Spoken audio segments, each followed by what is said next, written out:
unboxing. This one's going to be Emeril Lagasse Power Air Fryer 360 Plus.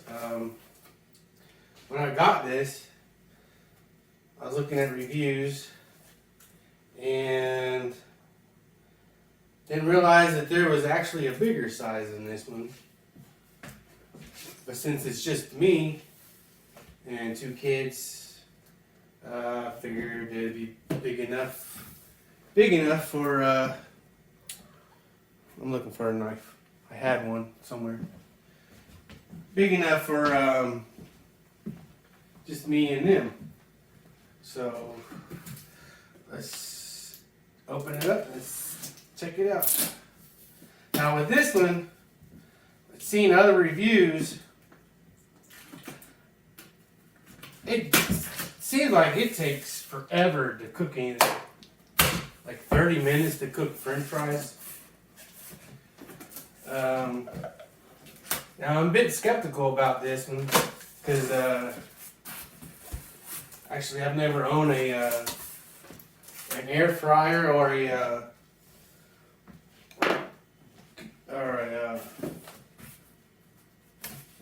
what is it called? Anyway, never owned one, and I've usually been using my I think that's a Hamilton Beach fryer. So I'm expecting the fries to not even really taste too good personally, because I'm guessing it's like putting your fries in the oven. Has anybody ever done that? Put your fries in the oven? I have, and I don't think they taste too great. Something about the oil, cooking them in oil makes them taste better. That's just my opinion. Everybody has one, right? So let's see. So yeah, that's about the size of a microwave. Now the other one is the XL, and evidently you can put a 14-inch pizza in. A 14-inch pizza in that one. This one, I'm thinking the best you can hope for on this one is one in Totino's. Totino's pizzas that are square. So let's get this sucker out of here. So there it is. Let's see. Get this thing out of the box. Hold on, let me clean up here real quick. And for some of them, let me sit down.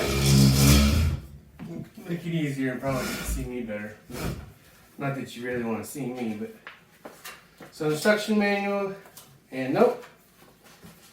From what I got from other reviews, this doesn't come with a recipe book, but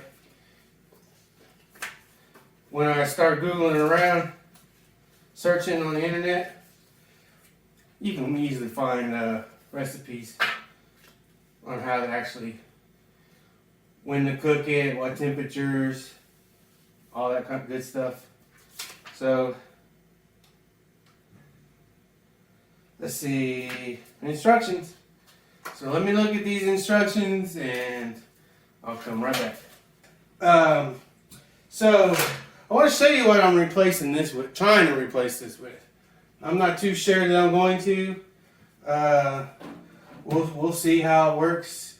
And for right now, I'm not going to get rid of my fryer until I thoroughly test this out and see how well it works and if I like it or not. But here, let me show you what I'm replacing this sucker with. So I'm replacing it with this ugly thing. And I actually like this thing. It cooks pretty well. It takes a while to heat up depending on how old your oil is. But, and this thing really don't, it filters out your oil, and then at the bottom it leaves all the sludge at the bottom of this. You can just clean that out, and then when the oil filters through here, you can actually end up putting it back in there if you want.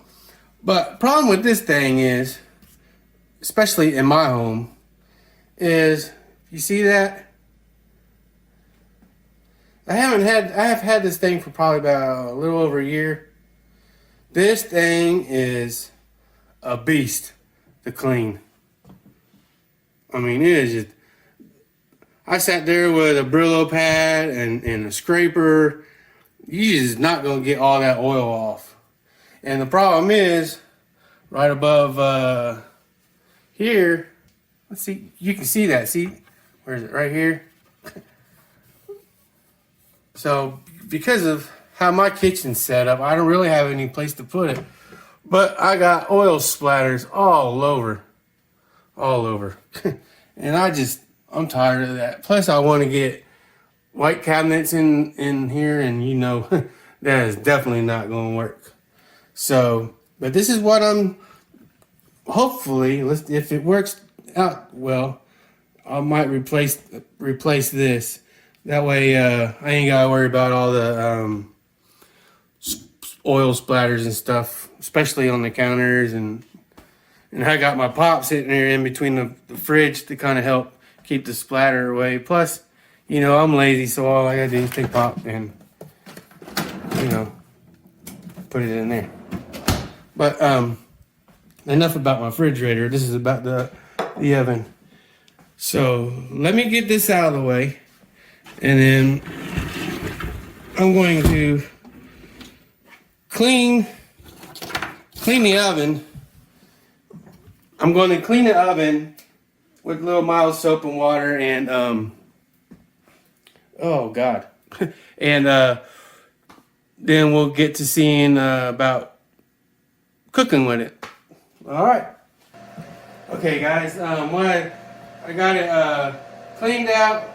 Rinsed out a little bit with mild soap and water. So what I'm doing now is I'm going to go ahead and run it. That way, clean it. You know, it's like a brand new toaster oven. You don't want to put food right as soon as you get it out of the box. You want to turn the coils on and heat up all the stuff that's been from the factory. Heat it up, get it out of there. And, you know, it's like a brand new microwave also. It has that weird smell to it, chemical smell. So I'm just heating it up. Gonna let it run for a while and then get all the factory crap out of there.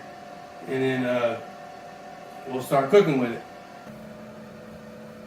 Okay, so I went back and looked at the instructions, and it's good to check your information out twice, because and I think what I did was, as I was reading, I was rethinking about what I seen in other people's reviews, and the guy who actually there was a couple of guys who had the drip pan on top of the bottom burner. And that was probably one of the reasons why he had to keep flipping his stuff over to get the bottom to heat. And I was both right and wrong, because I was wrong because I knew better. Something in my head was like, this can't be right. And that's what the instructions said, I thought. So I went back and reread the instructions. And yes, it goes underneath. But as far as the drip tray goes, it's looking like, no matter if it's on the bottom or the top, the drip tray is the same distance away from the burner. So in the other reviews, where the people were having problems with the drip tray and they had it on top and it burnt the paint, and they were complaining about burning the paint,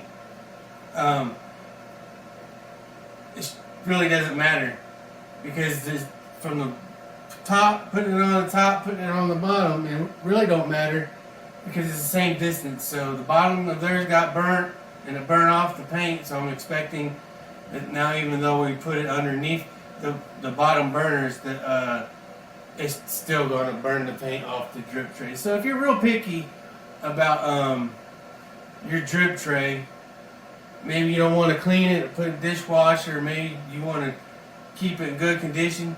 I'm pretty sure you can put aluminum foil on top of the drip tray and stick the drip tray in there. That way when you're done cooking whatever you're cooking, you can just pull the drip tray out and take the aluminum foil off and throw it in the trash.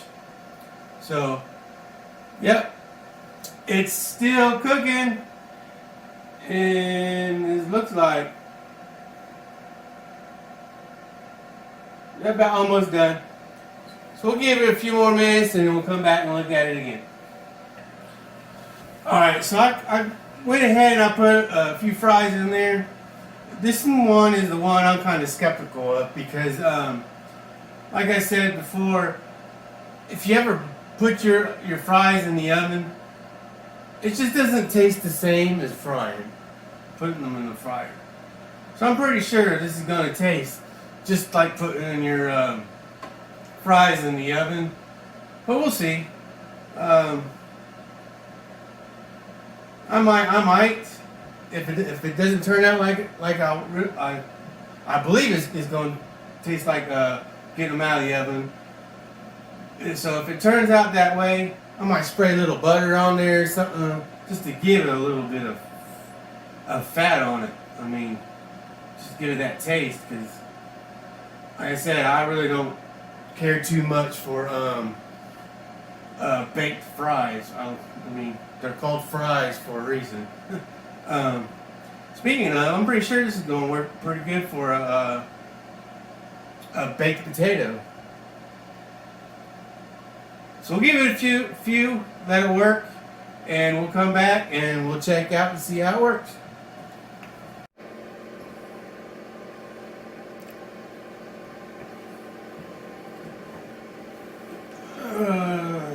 Looks like the fries are crisping up. They're turning brown. So we're going to pull them out and check to see if they're done. So hit the pause. Make sure you... That's not really hot, but just to get in the habit. Let's pull it out there. And that's what they're looking like. They're definitely done.